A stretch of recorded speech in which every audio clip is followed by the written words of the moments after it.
다음은 안타까운 응급실 뺑뺑이 소식인데요. 이게 예전부터 제가 여러 차례 소식을 전해드렸는데 계속되고 있다고 하는 겁니다.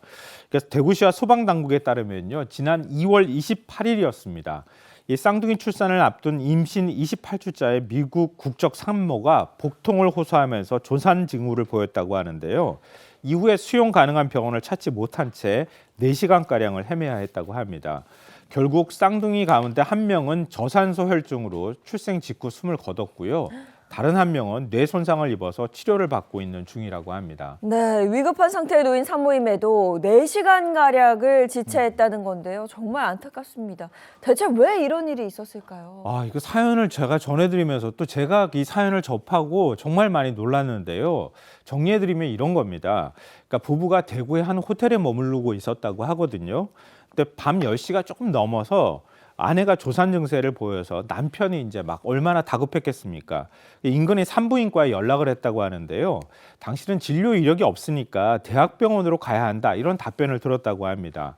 그래서 새벽 어떻게든 좀 버텨보려고 노력을 했던 것 같아요. 새벽 1시 30분쯤에 아내 통증이 심해지니까 남편이 지인을 통해서 119에 신고를 했다고 합니다. 출동한 구급대원이 호텔 앞에서 7군데 병원에 연락을 돌렸는데 모두 진료를 거부당했다고 해요.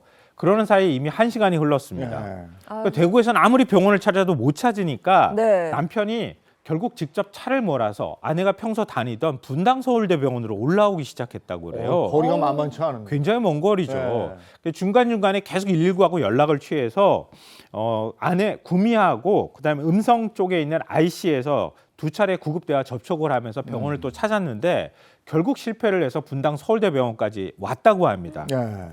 그렇게 해서 분당 서울대병원에 도착한 시각이 오전 5시 30분이었다고 해요. 이미 상태는 위중해진 상황이었다고 네. 합니다.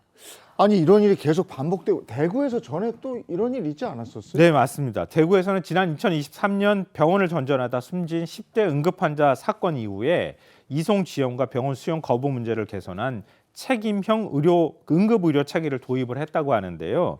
하지만 이번에도 같은 문제가 반복하면서 도입된 의료 체계 역시 현장에서 제대로 작동하지 못하고 있다, 이런 지적이 나오고 있습니다. 네. 그러니까 의료계에서는 고위험 산모를 수용할 수 있는 시설과 인력이 부족한 데다가 의료 사고에 따른 법적 책임을 우려해서 환자 수용을 꺼리는 구조적인 문제부터 해결해야 한다, 이런 지적을 내놓고 있습니다. 네.